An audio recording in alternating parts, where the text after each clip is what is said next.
নমস্কাৰ জনাইছোঁ আপোনালোকলৈ।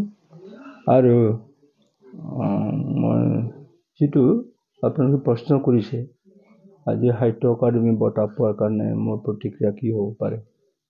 প্ৰতিক্ৰিয়া ইতিমধ্যে মই ভাবোঁ মোৰ ফালৰ পৰা সাহিত্য চৰ্চা কৰাটো সহজ কথা নহয়। এক নম্বৰ কথা, বিশেষকৈ বড়োসকলৰ কাৰণে।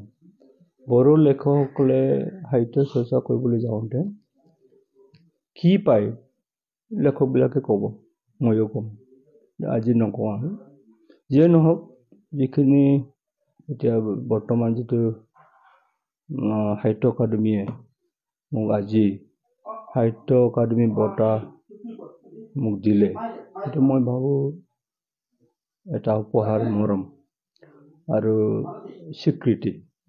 আজি গোটেই জীৱনটো লেখাৰ পিছত যিটো স্বীকৃতি পাব লাগে, সেই স্বীকৃতিটো পাইছোঁ। আৰু মই অলপ হ'লেও কোনখন গ্ৰন্থৰ কাৰণে পাইছে ছাৰ? মই পোৱাটো চুটি গল্প সংকলন জিউ চফৰনি দাখন। জিউ চফৰনি দাখন। তো বিভিন্ন কিতাপ লিখিলেও তাৰে ভিতৰত কেইবাখনো কিতাপ ইউনিভাৰ্চিটিত চিলেবাছত চলি আছে। আৰু এইখন কিতাপত যিখিনি গল্প দিছোঁ, এই গল্পবিলাক আটাইতকৈ শ্ৰেষ্ঠ বুলি মই ক'ব নোখোজোঁ। মানে এনেই মাক দেউতাকে সদায় ভাবে নিজৰ ল'ৰা ছোৱালীক প্ৰতিজনকে শ্ৰেষ্ঠ বুলিয়ে ভাবে। ঠিক তেনেকৈ ময়ো মোৰ যিখিনি মোৰ হাতৰ কলমৰ পৰা যিখিনি ওলাই গ'ল, এই লেখনিবিলাক মই ভাবোঁ কোনো এটা লেখন গোটেইখিনি মোৰ কাৰণে মৰমৰ আৰু গোটেইখিনি মোৰ কাৰণে শ্ৰেষ্ঠ।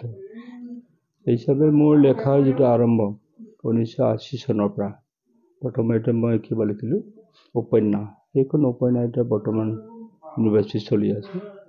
তাৰপিছত মই গল্প এখন লিখিলোঁ 1985 চনত। এইটো গল্প সংকলন আছিলে। তাৰপিছত 1993 চনত লিখিলোঁ বক্সিং।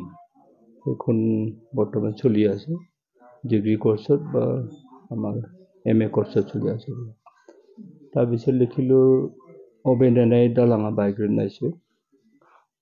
তাৰপিছত লিখিলোঁ হাদানী ফানজাৰী। তাৰপিছত আংখুদিটো যে এইটো অসমীয়া ভাষাত লিখা মোৰ কিতাপ 3খন প্ৰকাশিত হ'ল আৰু অপ্ৰকাশিত বহুতখিনি কিতাপ আছে। আৰু যিটো মই মানে DTP কৰি উঠি এনেই মানে থৈ দিছোঁ। আৰু তেনেকৈ মোৰ গোটেইখিনি লৈ বৰ্তমান 12খন হ'ল।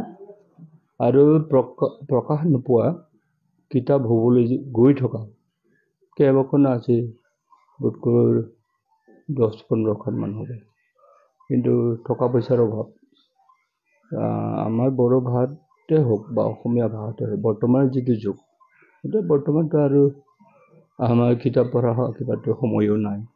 তেনে কিতাপ পঢ়া বা পঢ়ুৱৈ তেনেকৈ অভাৱ। সেইকাৰণে কিতাপ প্ৰকাশ কৰিবৰ কাৰণে কোনেও নিবিচাৰে। আমি সেইকাৰণে থমকি ৰ'ব লগা হৈছে। আৰু সেইকাৰণে এতিয়া বৰ্তমান যি অৱস্থাত আমি আছোঁ, সেইটো অৱস্থা আমি কিতাপ লিখি যিটো কষ্ট পাইছোঁ, সেই কষ্টটো কেতিয়াবা ভাবোঁ আমি মিছাতে কিবা কিবি কৰি আছোঁ। সেইটো এটা মোৰ অনুভৱটো। কিন্তু লিখি উঠাৰ পিছত যিটো আনন্দ পাওঁ, সেই আনন্দটো বোধ কৰোঁ বেলেগ কাম কৰি যিটো আনন্দ পায় তাতকৈ বহুত বেছি পাওঁ মোৰ ক্ষেত্ৰত।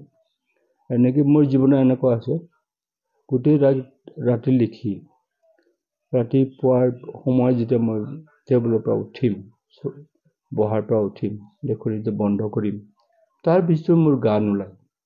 মই গান গাওঁ, এনেকৈ গান গাম, চিঞৰি চিঞৰি গান গাম। আনন্দ, যিটো আনন্দ মই আচৰিত ধৰণৰ আনন্দ পাওঁ লেখাৰ পিছত।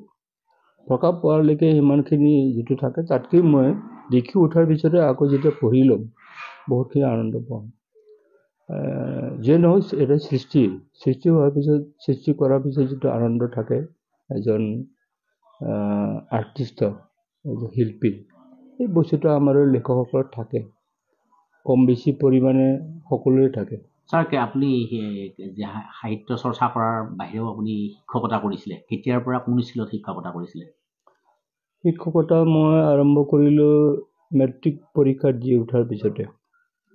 ক'ব নাপায়, আচলতে মাটিখিনি আমাৰ নিজৰ মাটি আছিলে, দেউতাই দিয়া দান 18 বিঘা একেবাৰে এই চৌকাত যিটো চাৰিআলি আছে, সেইটো মাটিত যেতিয়া স্কুল আৰম্ভ কৰিবলৈ বিচাৰিলে, দেউতাই সেইটো মাটি এৰি দিয়া হ'ল ৰাইজক 18 বিঘা। আৰু তাত যেতিয়া এম ই স্কুল আৰম্ভ হ'ল, আৰম্ভ হোৱাৰ পিছত মই সেই সময়তে মেট্ৰিক পৰীক্ষা দিছোঁ 1973 তাৰমানে 1973 চনত। 1973 চনত যেতিয়া পৰীক্ষা দিলোঁ, মেট্ৰিক পৰীক্ষা দিয়াৰ পিছতে মই সেইখন স্কুলতে সোমালোঁ। তাৰপিছত মই এবাৰ ভাবিছিলোঁ কলেজত পঢ়িম, অলপ মাজতে মই গ'লোঁ, মাৰ্চ নে এপ্ৰিলত গ'লোঁ কিবা ছেণ্ট এন্থনিজ কলেজত শ্বিলঙত। তাতে গৈ মই ছায়েন্স লৈছিলোঁ। তাতে গৈ দেখিলোঁ মোৰ অসুবিধা হ'ল, ঘৰত আহিব লগা হ'ল। আকৌ 74ত 76 চনত দৰং কলেজত গ'লোঁ, আধৰুৱা কিবা শেষ কৰিবৰ কাৰণে। তাতো নোৱাৰিলোঁ, ৰোমান স্ক্ৰিপ্টৰ আন্দোলন হ'ল, আহিব লগা হ'ল। 75ত মই সিফালে আকৌ মই স্কুলত মই কাম কৰি আছোঁ, একেৰাহে কাম কৰি আছোঁ এম ই স্কুলত।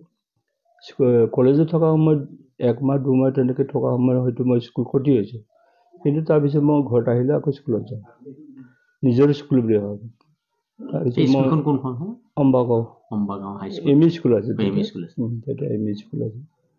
তাৰপিছত মই 79ৰ স্কুলখন প্ৰভিঞ্চিয়েল হোৱাৰ পিছত মই কিবাটো পালোঁ, চাকৰি যিটো গভৰ্ণমেণ্টৰ যিটো এপইণ্টমেণ্ট সেইটো পালোঁ।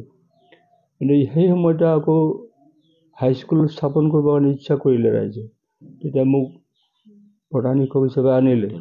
প্ৰধান শিক্ষক হিচাপে অনাৰ পিছত মই এম ই স্কুলৰ সেই পষ্টটো এৰি থৈ আহিব লগা হ'ল। তেনেকৈ অৱসৰ কেতিয়া ল'লে ছাৰ? নহয়, তেনেকৈ 17 বছৰ মই বিনা বেতনে খাটিলোঁ। 91 চনত প্ৰভিঞ্চিয়েলাইজ হ'ল। তেনেকৈ আহি এতিয়া বৰ্তমান কিবা 15 চনত মই অৱসৰ ল'লোঁ। এতিয়া আপোনাৰ ভৱিষ্যতে আৰু কিতাপ লিখাৰ পৰিকল্পনা আছে? কিতাপটো সদায় মানে কিতাপ লিখা মানে লেখনিটো সদায় লিখি থাকোঁ। মই এতিয়াতো আজিকালি মোবাইলত লিখোঁ, মই কলম নধৰোঁ। মই শুই মই মোবাইলত লিখি আছোঁ। মোবাইলত লিখি ফেচবুকত উলিয়াই দিওঁ। ফেচবুকত ওলোৱাৰ পিছত বহুতে মানে বিভিন্ন ধৰণৰ কমেণ্ট দিয়ে, কিন্তু সদায় পজিটিভ চলি আছে আৰু সদায় পজিটিভ।